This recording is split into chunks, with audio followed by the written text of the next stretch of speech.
welcome to another edition of Tampa Bay Insiders.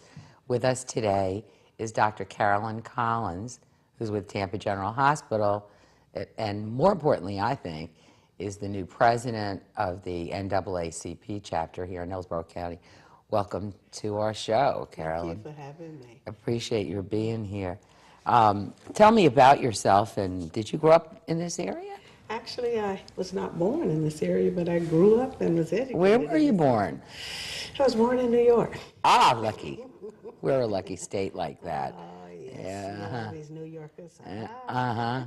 But you can pretend you're not when you don't want to be, right? Exactly. Yeah. All the time. Okay. So you came down here when you were a young person. Actually, my mother was living, and my parents, both my mother and father, was living in Florida, in Tampa. Mm-hmm. And my father had come home from the military, and every summer my mother would go to New York to visit her sister. And my father had come home. My mother knew she was pregnant, but hadn't told my dad yet. I only had one child, my sister, who was about 5. And then she thought he wouldn't let her to travel. And then after she got to New York, she called him and told him, "I'm pregnant with child. How about if I could stay up here and have a baby out of state?" And he said, "No, get back home with my babe." And he finally agreed, because she always spent every summer in New York, that they could stay. And then she would come back. And of course, I was born in New York, so she stayed longer than he intended. They tell me I have an interesting story. Born at the same time Prince Charles was born in England. And they told my mom, had you been in England, she'd have been taken care of for a year. So, really? Yeah. Is that how it was? Apparently if anybody was born? At the same time. So we were born the same time. Wow, that's interesting. Yeah. But I was raised, educated, reared, nurtured. In Tampa proper? Florida. Yes. Where'd you go to high school? Howard W. Blake High School. And you're a proud graduate. I'm a proud. And you fought for it too later, which you'll tell me in a minute. Oh, yes. So then you went to Blake, and then where'd you go after that? Left Blake. My dad decided he made one mistake by letting my mom go away to have me, and so I couldn't go away. So they made me stay home to go to junior college, and I went to Gibbs Junior College, which closed my first semester. And that was devastating because I wanted to go to Gibbs. It was here in Tampa. It was in St. Pete. Okay. Yeah, Gibbs was the African-American campus that was the community college over in St. Pete. And they closed it at the end of my first semester. They came around when we was taking finals to tell everybody. Did you pray for that so you could get out of town? Oh, no. No. No. Because I knew my dad still wasn't going to let me go anywhere. And so we had two choices, to go to the St. Pete campus or the Clearwater campus. And so there was a group of us that was all from the West Tampa area, and we agreed to go to Clearwater campus. So I completed up at Clearwater, St. Pete Junior College, over on the Clearwater campus. And of course, my heart desire always was to go to Florida A&M University and be the first drum major. Is that what you want? That's what I wanted to be. Your ambition, drum major. Yes. Okay. And I didn't go nowhere near that band, but I did get to go to Florida A&M University, leaving Clearwater St. Pete Junior College. Were you playing drums at Blake, or did they have such a No, thing? I was a majorette. Oh, okay. All right. I wasn't supposed to say that. Okay. All right. So then you got to A&M, and what did you study? Food, nutrition, and institutional management. I left here with that desire to be what those ladies was that looked like was dietitians. And I had picked that up during my work time as a junior college student and working with the recreation department in Hillsborough County, and started off working at Tampa General, believe it or not. I was there for about 3 or 4 months. And all I know is I saw some ladies in some white uniforms, beautiful hats, white shoes, looked like they were the boss of everything, and they would walk by these big old vats, had tomato sauce and everything boiling in it, and they didn't get a spot on them. And I said, that's what I want to be. No kidding. That's it. Because it looked like an important thing? It looked like they were important, and they were doing a good service. So I said, they feeding people, and they not cooking, and that's what I want to be. They're directing the diet. They're not necessarily sitting in the kitchen. Exactly. Very good. So you've been a dietitian at Tampa General for 30-something years. Right at 30 years. 28 that I can count continuously, because I initially went there as a relief person. But yeah, 30 years. Oh, you About mean 30. as a permanent staffer Permanent from there? staff, I got about 28 in county. So while you were working, doing this, and having a family and all these things, right? Mm-hmm. You have some Yes. children, 2 boys. two boys, 2 boys. and some grandchildren too. Each boy have 2. My Nice. oldest son has 2 boys. My youngest son has a boy and a girl. You got that And the girl, girl did you? came last. I got that girl. Yeah, I just got I one really of wanted, those. I wanted boys, but after she came, we couldn't do without little Miss Leah. Yeah, all right, Yeah. all right. And now you can do pink, which is a Yes. wonderful thing. It's just a Yes. gift to be Oh, able to yes, do it pink is. and He was able dolls. to switch from blue. Yeah, I know, it's time, it's time. Yeah. So while you were doing all that, you got very active in the community as well. Yeah, my husband and I both. We were active with our boys, with the Yellow Jackets Little League, all through school with the alumni, with the NAACP. And that level of activity just never ceased. You started with the NAACP at the same time that you started your work at Tampa General, or just got out of school, or what? Actually, I started NAACP before Tampa General. When I left school, my husband, of course, both of us graduated from Florida A&M, and he completed a special training up at Tuskegee. And then, having been in the military as well, he ended up in Martinsburg, West Virginia, in the VA system. So we moved to Martinsburg, and when we returned from Martinsburg, about 7 years I was at Memorial Hospital before going to Tampa General. But when we returned from Martinsburg, we went to an alumni meeting that weekend, and the next week we was at an NAACP meeting with Ms. Saunders and Bob and Mr. Saunders and Mr. the Alumni Saunders, yeah. Association with A. Brown and Dot Reed and folks, and we just haven't stopped yet. Your involvement being as long as it is, you saw a lot of change in Tampa. Yes, I have. Can you give us a little history of that? Because lots of people here are new, and they may not know the experience of being black in Tampa 35 years ago or so. Even I mean, Yeah. you're going beyond that because you went to school here. Even. I look at it from about maybe 3 different quick, I call it aviances. One would be education. We were in Blake High School. And when I returned, there was no Blake High School coming back from college in Martinsburg. It was Blake Blake. was totally an African American school, though, right? Yes, There- totally African American school, as was Middleton and Marshall. They were gone. They were now junior high schools and no longer high school, and we couldn't understand why. But by that time, many of my classmates who had gone away and decided to come back home, we were all coming back as well, and we all, with many other classes, was trying to figure out what had happened and how could we not particularly put another African American high school, but how could we reinstate another high school in the inner city community, because there were none. And so we worked diligently in that regard. Blake was originally in downtown. Blake was originally downtown Tampa. As a matter of fact, the original Blake is still sitting where Stewart School is now, Where which is is that? directly across from, it's on Spruce Street. It's in between Mount Pleasant Missionary Baptist Church, that's my church, so I have to say that, Mount Pleasant Missionary Baptist Church and the current Blake. If you Okay. come down Spruce Street, it Oh, sits right in the okay. middle, right across from the projects. There's a court there called, one of the courts from the North Boulevard Homes. We call it Homes, people call it the projects.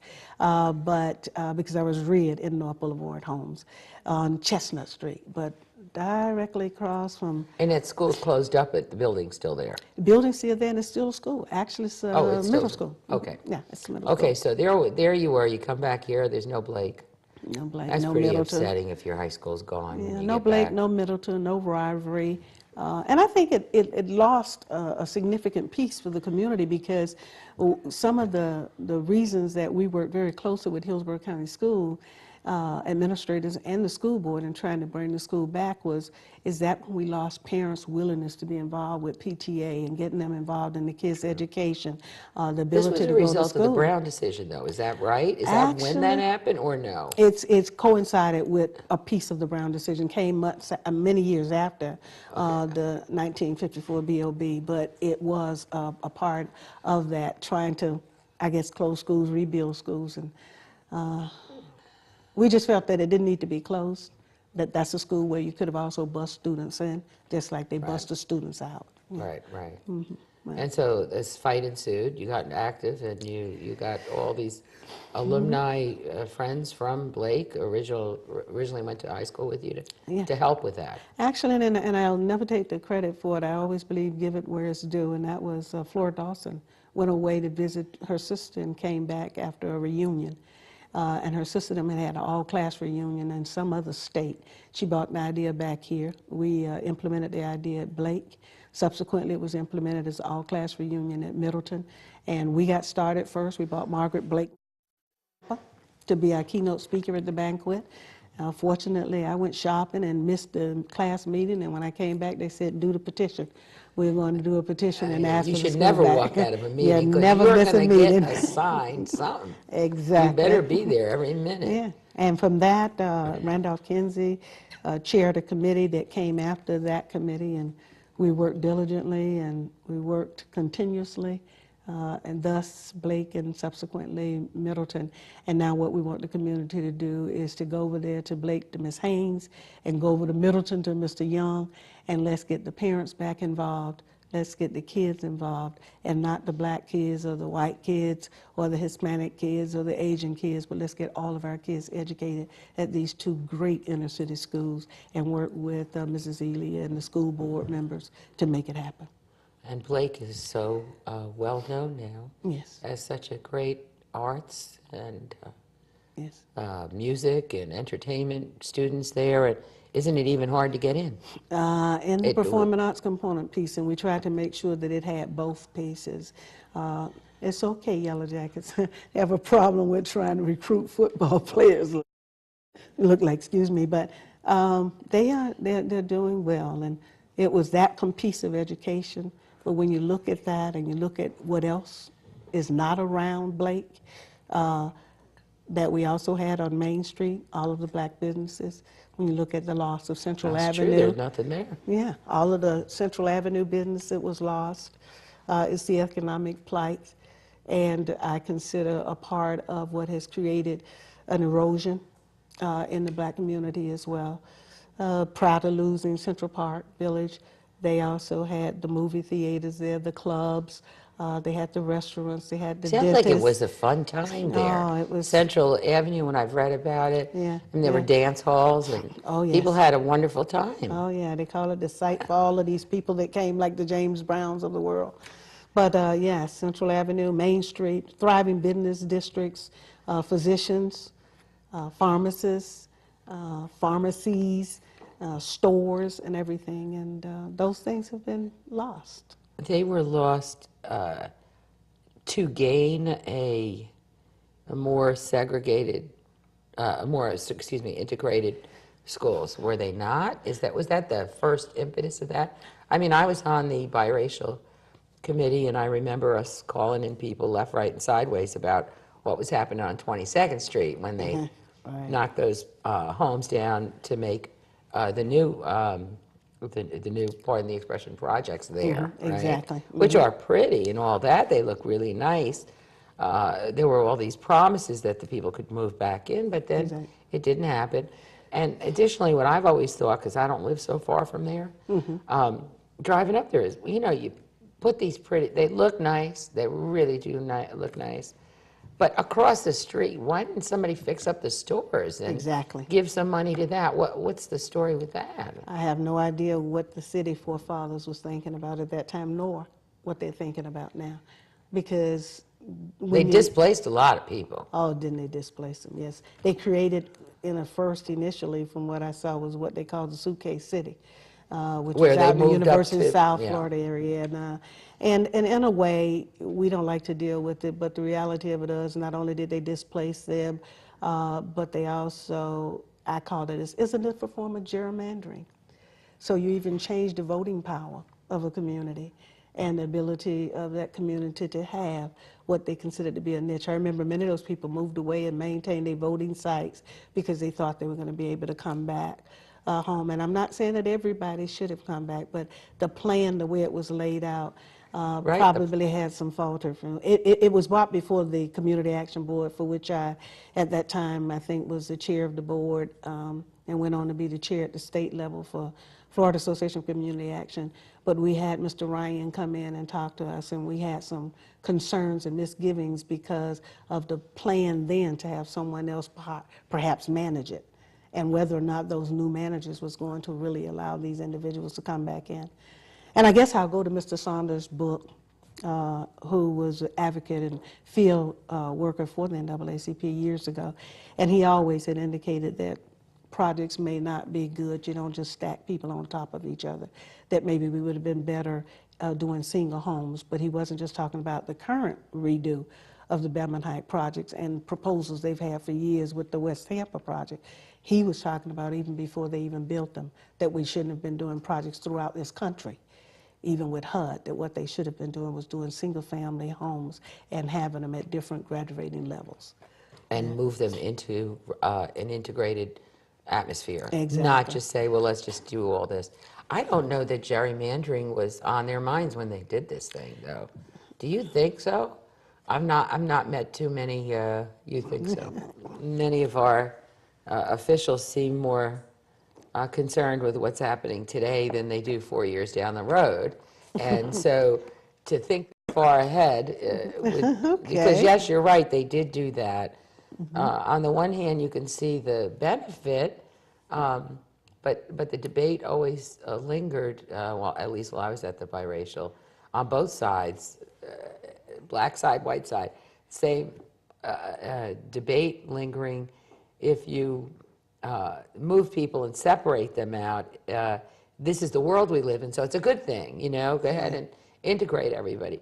But then there's the other argument, well, wait, when we're all together, we can make more impact and watch out for each other, because they talked about when there were all black schools and the neighborhoods were black, the teachers were black in the schools, and there was a regard and a looking out for each other, that once you move these schools and children all over the place, nobody could go to a PTA meeting or get there or leave work on time, you know, just it all got separated, and the neighborhood you're being schooled in Exactly. is not your neighborhood. And I think that's the problem that occurred with the removal of, I think, the Blake and Middleton doing those things. And no matter what we do in Tampa today in the Hillsborough County bill, those are the kind of things that we've got to always look at what we're doing. Exactly what you just said. It wasn't so much that we needed to integrate. It was the fact that we did not bring students in. We just selected to bus students out. Oftentimes, if you listen to it in different states, and particularly up in Georgia, they called it white flight, where they said that the parents just did not want to bring their kids into the schools. Part of the issue we had with dealing with the fact that there had not been an inner city school built is we said, look at the center of the city and put a certain parameter, mile parameter around it. And Hillsborough County was building on the edge of that parameter all around the city, new high schools, new middle schools with the constructions. But when you began to come in the inner city and look, you didn't see new schools coming up in the inner school and only renovations.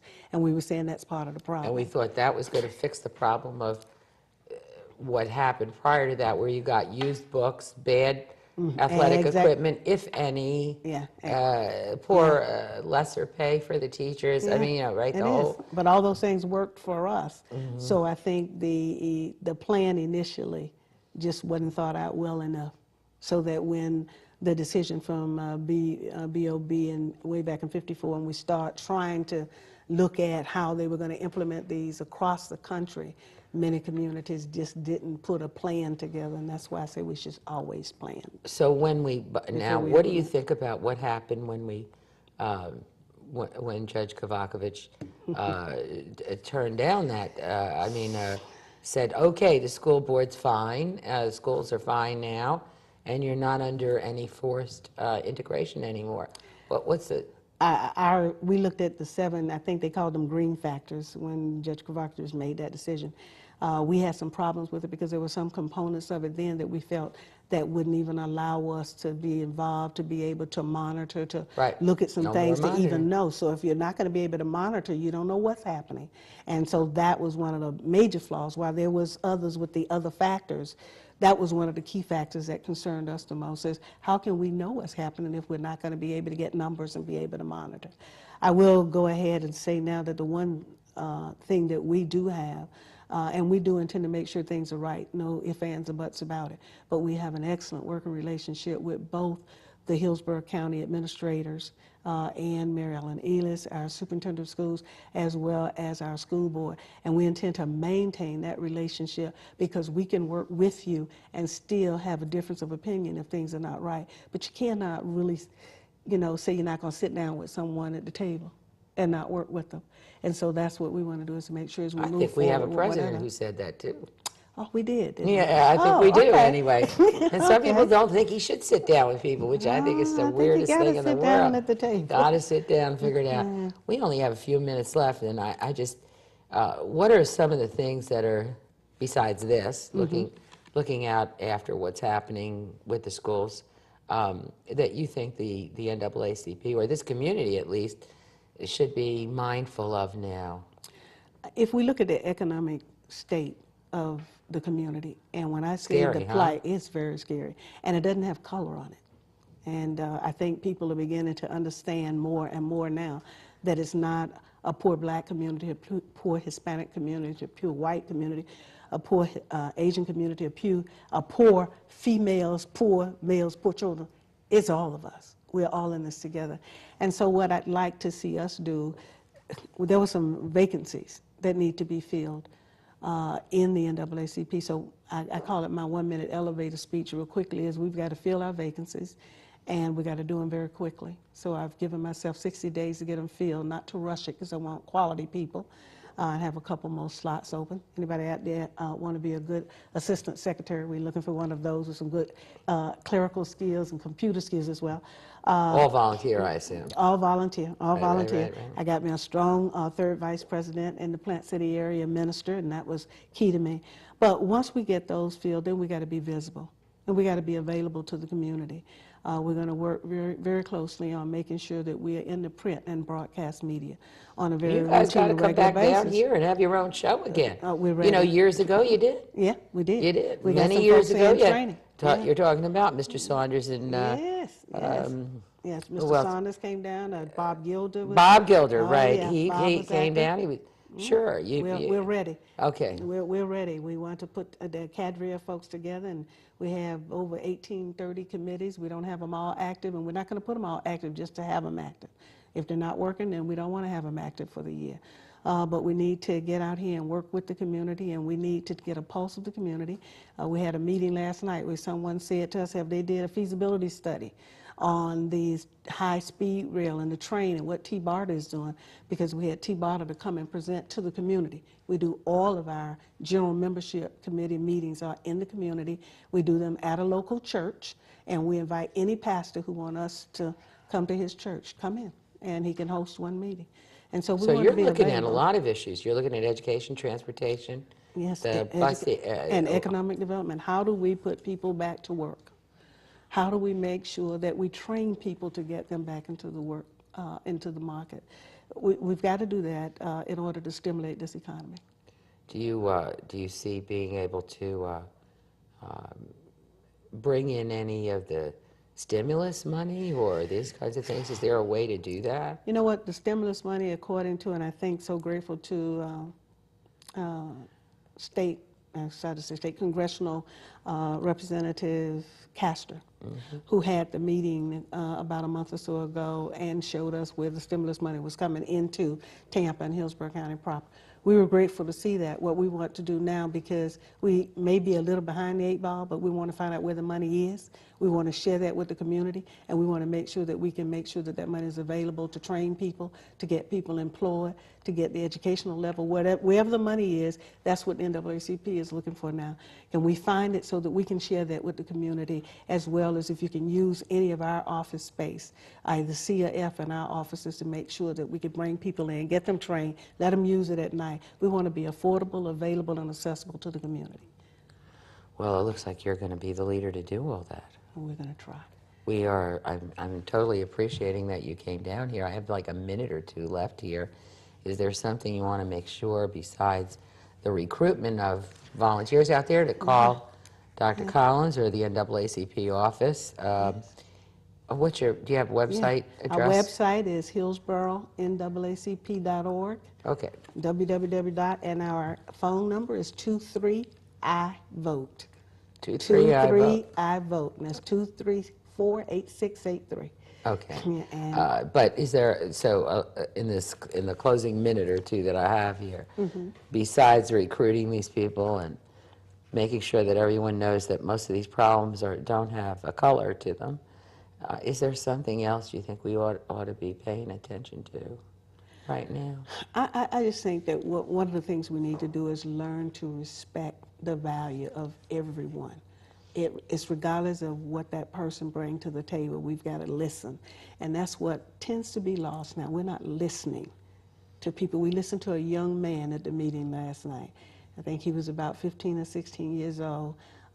He was probably bilingual but spoke extremely well. And the one thing that I want us to do is to come together as a community, and I want us to listen to one another and then develop a plan, pursue it. If it doesn't work, change it and keep going. And I guess I'm sort of like I heard the president say, even though I'm coming off the flu, I'm not even tired. I'm just getting started. Just getting started.